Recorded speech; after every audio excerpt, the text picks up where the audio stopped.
Boy, oh boy, this is going to be fun.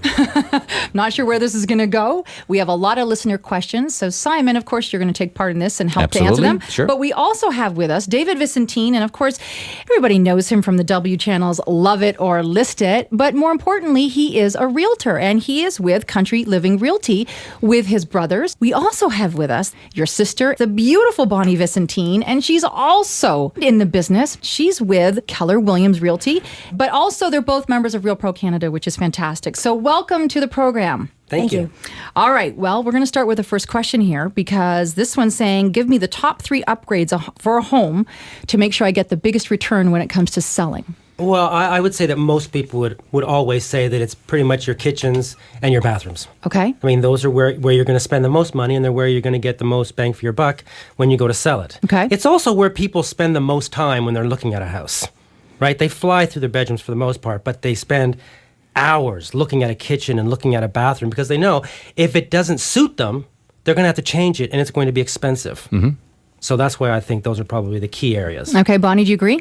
Yeah, I do agree. What I have noticed with some of the buyers that have come through my listings is that some of them are starting to look past the stagings and the little finishings and learning to look behind the pretty. So I also think it's really important to take care of those little cracks and the little things that aren't taken care of because they look at that and then they think, if they're not taking care of this, then what lies beneath? What's bigger that hasn't been taken care of? So, yeah, I agree with David, and I think those little small things, people are starting to take pause and look at those as well. So they're actually looking behind the curtains. I think so. They're really opening the kitchen cupboards and underneath the sink to see if something's leaking. They're really looking to see if this home is in pristine condition. Mm-hmm. What about you, Simon? Well, I think it's a given that the kitchens and the baths and all of that. But more and more, for the biggest bang for the buck, and I know you guys will agree, it's curb appeal. If you spend some time and energy thinking about the facade and thinking about hardscape, lightscape, I mean, how many homes out there, if you think about it, look really good at night, if not well lit and so on. So a little extra spend on the facade, a little extra spend on the exterior, especially the front landscaping, always get your money back. In fact, you can always double or triple even your investments in that key area. If they don't get into the house, they're not going to see the beautiful kitchen. That's absolutely what drives people in. I mean, if they're driving by your house, if it looks like crap, then they're not likely to call their agent to say they want to look at it. Yeah. Just to add to that, especially when you're talking about marketing homes this time of year, if you have a gorgeous home in the summer, make sure you've got some beautiful photographs because when we were dumped on like we were this winter, you can't see any of that stuff, right? It's all sort of a bonus in the spring. How about tips in terms of getting that home sold in the fast, quick amount of time? Well, I would say, one, the thing that Simon talked about, which was curb appeal. And I think you can definitely spend some money, and especially this time of the year when, like you said, things look like crap. So you can spend money that you actually can take with you. I mean, any plants you put out there, you can put hanging pots. You can do all that stuff that, brings color to a pretty much dull time of the year right now. And people don't realize how important greenery is. And it's very important. Those things you can take with you. And they don't cost a lot of money. And the more people you drive into your home, the more money you're going to get and the more opportunities for multiple offers.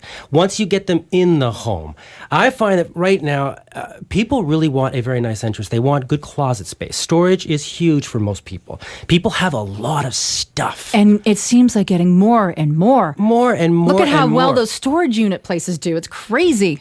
They do fantastically. And so those attributes need to be in the house also. I would kill for a bigger walk-in closet than I have. And I think most people would. All right. Now, Bonnie, what about, smell? When you get into a home, there's nothing worse when the home, it looks inviting, but it doesn't smell inviting. Yeah, that goes back to what I was saying about taking care of those small things that indicate to a buyer or a potential buyer that it's not been cared for. And they just wonder, again, if they're not taking care of the cleanliness, if they've got dogs, if they're smoking, if they don't care if it's in good shape on the most fundamental level in terms of cleanliness and smell, do they really care if filters have been changed, if, all the wiring has been I don't know, all those other little tiny things, right? It's a great point, Bonnie, because people, when they start to see the negatives, then they can't help themselves. They continue to look for them. Exactly. Right? Instead of enjoying a home for what it is, they start to nitpick. And your sense of smell is probably one of the strongest senses you have. I agree. And it's also one of those things where people can walk into a house and it's kind of one of those things they don't really know if they can actually get rid of it. and what it's going to take to get rid of it. Okay, so for example, we've had you on the show before with smoking. Smoking is a huge one. And I mean, people can, you can go from just replacing the carpets to repainting to ripping out the drywall because it's so embedded. Okay, now what about, pet dander though and animals? We all, I'm a pet lover, and of course I have 2 crazy animals, but I probably am completely, unattuned to the fact that there is a dog odor in the house. Now I do have a lot of sprays and, baking all the time and what have you, but how do we deal with that? Don't have your dogs in the house. I was waiting for David to say that. Well, look, I mean, because you can clean, but to somebody who doesn't have a dog, they're going to walk in and they're going to smell it. Yeah. And the truth is, even if you clean and you do everything, and then you bring your dogs back into the house, I mean, if you can have your dogs out of the house while you've got that property for sale, do it. I've told clients, I've been very upfront with clients and said, listen. Yeah, you cleaned it, but guess what? In 2 days from now, with your dogs in here, it's going to stink. It goes right back again. It's going to go right back into it. And some people in some cultures just don't like animals. Yeah. And at the end of the day, your job is not to make your pet comfortable rather, but to get your house sold for top dollar. Yeah. But also I want to add something too, to bring it back to maybe a marketing discussion. I've seen people spend a lot of money and a lot of time renovating, staging, preparing, and then their agent takes a bunch of shots with their iPhone. You got to have proper professional high-def photography on a simple site and skip the It's so easy to do, tours. too. There's no excuses. It's so easy to do.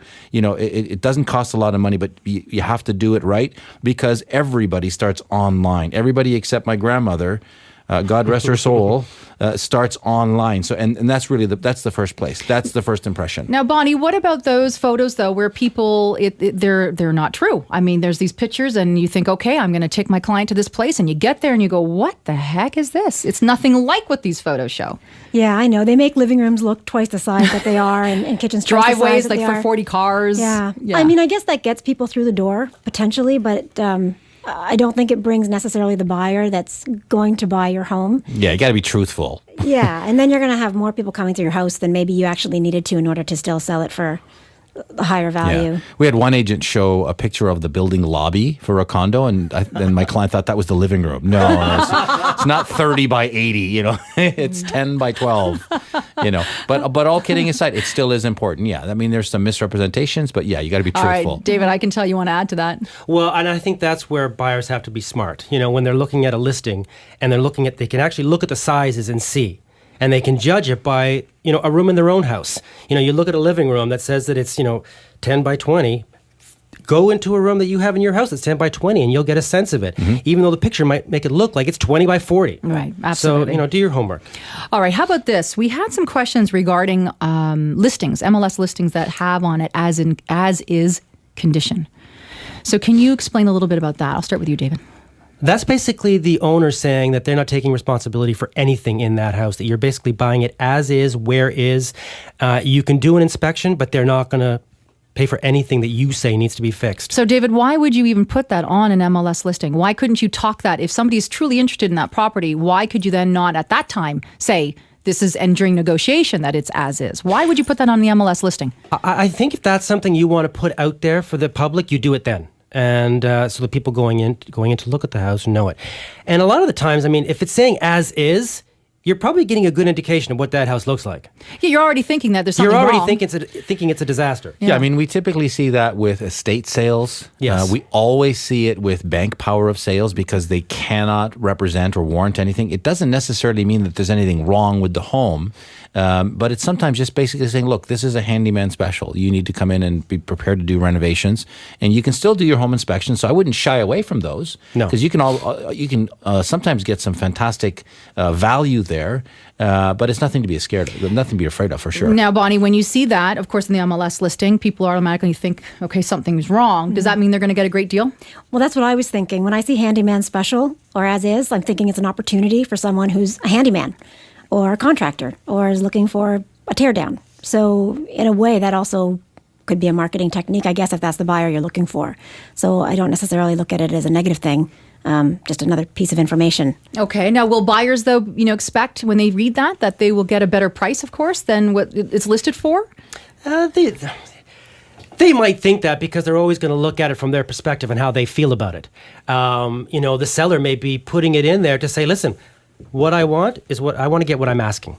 Don't come in here and start nickel-diming me. It's as is. This is what it cost. If you want it, great. If you don't, then Okay. no. All right. They might, though. Yeah, but I always tell people, look, obviously you have to take into account the condition, but some people will see a fixer-upper that's already priced for the condition and still go below by 30 or 40 because I need to do 30, 40,000 reno, so let me discount it off the price. okay. And what I say is, look, asking price doesn't mean anything.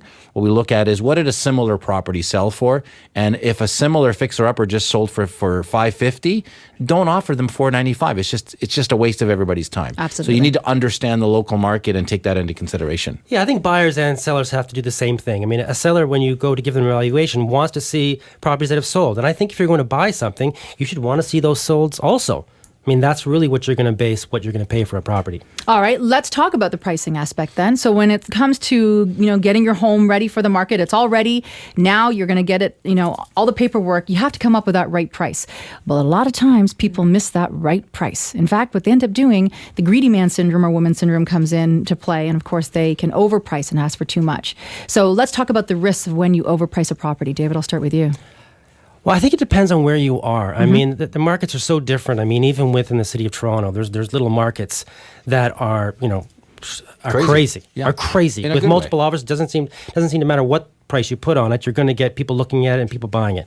So I think you have to know your market and where you are, and that's how you're going to decide how you're going to price it. I mean, I know a lot of agents are doing this sort of the underprice thing and trying to get multiple offers in order to get more than what they think they might be able to get by pricing it properly.